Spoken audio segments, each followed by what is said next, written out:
राशि के लिए समर्पित है। इस महीने पर चंद्रमा के नक्षत्र और साथ ही साथ गोचर के आधार पर हमने कुछ तारीखें आपके लिए निकाली हुई है। साथ ही साथ वो तारीख भी हम जान पाएंगे जिन तारीखों में हमको सावधान रहने की आवश्यकता है उपाय सहित। पहले समझते हैं कि कैसा होगा ये महीना। ग्रह गोचरों के आधार पर नव ग्रह हमको क्या फल प्रदान कर रहे हैं, क्या कुछ होने जा रहा है हमारे आर्थिक प्रगति का, हमारे नौकरी व्यापार का, साथ ही साथ कैरियर और स्वास्थ्य के बारे में हम चर्चा पहले कर लेते हैं। सबसे पहले जानते हैं आपके अपने स्वास्थ्य के विषय में। कहा जाता है जान है तो जहान है, और इस हिसाब से जो स्वयं राशि के अधिपति बनते हैं यही होते हैं देवगुरु बृहस्पति। और पूरे इस महीने देवगुरु बृहस्पति की जो दृष्टि है वो अपने स्वयं की राशि पर विद्यमान रहेगा। इस हिसाब से यदि जाना जाए तो इस महीने हम बेहतर स्वास्थ्य का उपभोग कर पाते हैं। इसमें भी विशेषता तब आ जाती है जब 13 तारीख को यही देवगुरु बृहस्पति, राशि के जो अधिपति हैं, यही बृहस्पति देव एक ऐसे नक्षत्र पर प्रवेश कर रहे हैं जिसका नाम है पुनर्वसु नक्षत्र, जिसके स्वामी स्वयं गुरु बनते हैं। इसलिए इनके पास जो प्रभाव आ गया वो दोहरा प्रभाव आ गया, डबल प्रभाव आ गया। न सिर्फ उत्तम स्वास्थ्य का हम लाभ ले पाते हैं बल्कि एक उत्तम भाग्य की प्रगति भी हम करा पाते हैं। अब आइए जानते हैं आपके धन के विषय को। धन भाव के स्वामी बनते हैं शनि देव, और शनि इस समय पर वक्री अवस्था पर चल रहे हैं, ठीक चतुर्थ भाव पर। तो इस समय पर हम प्रॉपर्टी से जुड़े हुए धन की प्राप्ति करना चाहते हैं तो कर सकते हैं, या फिर कोई प्रॉपर्टी संबंधी काम हमारा अधूरा है वो काम को आगे बढ़ाने के लिए शनि देव यहाँ पर मुहर प्रदान करते हैं। शनिदेव वक्री अवस्था पर जब यहाँ पर प्रवेश कर रहे हैं, अर्थात एक ऐसा समय है जहां पर कुछ हमने धन को लेकर के हमने काम किया है वो रुका हुआ है, वो पैसा इस समय पर रिकवरी होने की संभावना प्रबल हो जाती है। अब आइए समझते हैं पंचम भाव, जो कि आपके शिक्षा, आपके डिसीजन को इस समय पर कैसा बनाएगा। इस महीने पर स्वामी बनते हैं मंगल, और मंगल बैठे हैं दसम भाव पर। इस समय पर कैरियर को लेकर के महत्वपूर्ण डिसीजन सामने आ सकता है। पंचम भाव हमारे शिक्षा का होता है, हमारे टैलेंट ज्ञान का होता है। इस समय पर हम अपने कार्य क्षेत्र को लेकर के कुछ नॉलेज, कुछ शिक्षा हम ज्यादा अर्जित करने जा रहे हैं।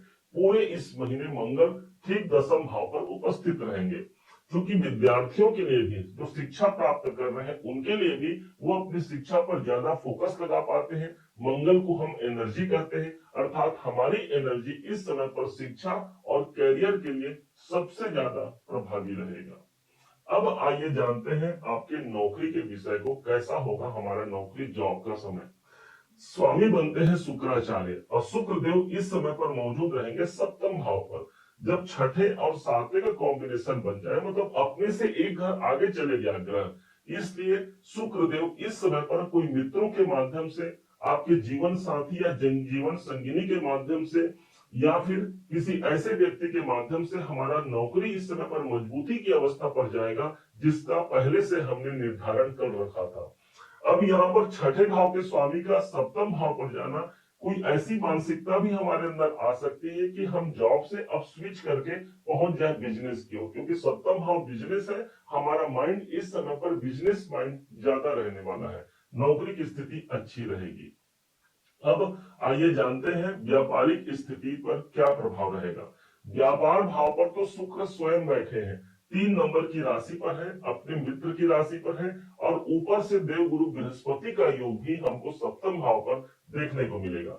गुरु हमारा भाग्य है तो शुक्र हमारा धन है, इसलिए भाग्य और धन दोनों का समावेश व्यापारी वर्गों के लिए सबसे ज्यादा महत्वपूर्ण हो जाएगा इस महीने।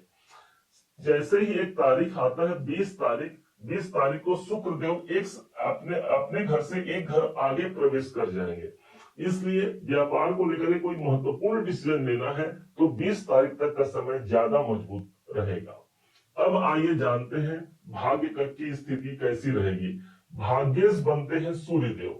16 अगस्त का डेट है जिस दिन सूर्यदेव अपने अष्टम भाव को छोड़ करके एक घर आगे प्रवेश कर जाएंगे अपने खुद की राशि पर, और यहाँ पर सूर्यदेव अपने घर को कभी हानि होने नहीं देंगे।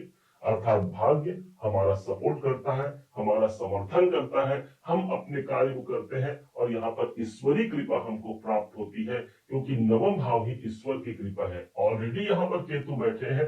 केतु एक तरफ से हम कहते हैं ना मुक्ति का ग्रह, एक तरफ से हम कहते हैं केतु हमको स्पिरिचुअल बनाता है, आध्यात्मिक बनाता है, और स्वयं धर्म त्रिकोण के स्थान पर है। इसलिए ये महीना हमको आध्यात्मिक प्रगति देगा, ईश्वर की प्राप्ति के लिए भी या भाग्य उन्नति के लिए ये महीना हमारा सर्वश्रेष्ठ महीना कायम होने जा रहा है, विशेष तौर पर 16 तारीख के बाद। अब कैरियर की स्थिति, कैरियर भाव पर मंगल जैसा ग्रह विद्यमान है। मंगल को हम एनर्जी कहते हैं, और वही एनर्जी हम अपने काम धंधे पर लगा पाएंगे। स्वामी बनते हैं बुध देव, दशमेश जो बनेंगे। बुध की स्थिति अभी अष्टम भाव पर बुध चल रहे हैं। विशेष बात हो गई कि बुध वक्री अवस्था से मार्गी अवस्था पर भी 11 तारीख को आ रहे हैं। इसलिए अचानक से 11 तारीख के बाद, क्योंकि अष्टम भाव अचानक से कार्यों को पूरा करता है, कोई काम हमारे कैरियर को लेकर के रुका हुआ है तो 11 तारीख के बाद सहसा वो कार्य पूरा हो सकता है, उस कार्य पर मुहर भी लग सकता है। अब आइए जानते हैं कौन सी वो तारीखें हैं धनु राशि के लिए जो महत्वपूर्ण होंगी इस महीने 2025 के अगस्त में। शुभ तारीखें होंगी 1 अगस्त, 2, 6, 7, 10, 11, 27, 28 और 29 तारीख हमारे लिए महत्वपूर्ण तारीखें इस महीने होंगी। इस तारीखों को कोई नवीन कार्य किया जा सकता है, कोई गुड न्यूज इस तारीख को मिल सकता है, कोई ऐसे समस्या का समाधान इस तारीख को हो सकता है जिसकी हमने कल्पना की थी। इसके अलावा 3, 4, 12, 13, 14, 20, 21, 30 और 31 तारीख को हमको सावधान रहने की आवश्यकता भी रहेगी। इन तारीखों में भी यदि कोई आवश्यक कार्य करना पड़ भी जाए तो अपने गुरुवर का आशीर्वाद लेकर के, अपने इष्ट देव का सुमिरन करके आप उस कार्य की पूर्ति कर सकते हैं। उपाय क्या करना होगा? इस महीने पशु पक्षियों को आप चारा खिलाइए, इससे हमारे कार्य पूर्ण होंगे। साथ ही साथ मंगल जैसा ग्रह इस समय पर हमको दशम भाव पर मिला है, हमारे कैरियर भाव पर मिला है। इसलिए गाय को गुड़ और रोटी भोग लगाइए, उनको खिलाइए। इससे भी हमारा कैरियर संवरेगा, सुधरेगा और एक नवीन जागृति की प्राप्ति हम कर पाएंगे। उम्मीद है आप सबने इसे समझा, आप सबने इसे जाना है। यदि आपने इसे समझा है, जाना है, मेरे समझाने का प्रयास यदि आपको सार्थक लगा हो, मेरे समझाने का तरीका यदि आपको सार्थक लगा हो, तो हर बार की भांति इस बार भी अपना प्यार भरा लाइक और कमेंट करना कभी मत भूलिएगा। और हाँ, यदि अभी तक आपने चैनल को सब्सक्राइब नहीं किया है, सब्सक्राइब जरूर कीजिएगा। पुनः एक बार फिर आप सभी का दिवस बहुत मंगलमय हो, इन्हीं शुभकामनाओं के साथ। जय श्री राम।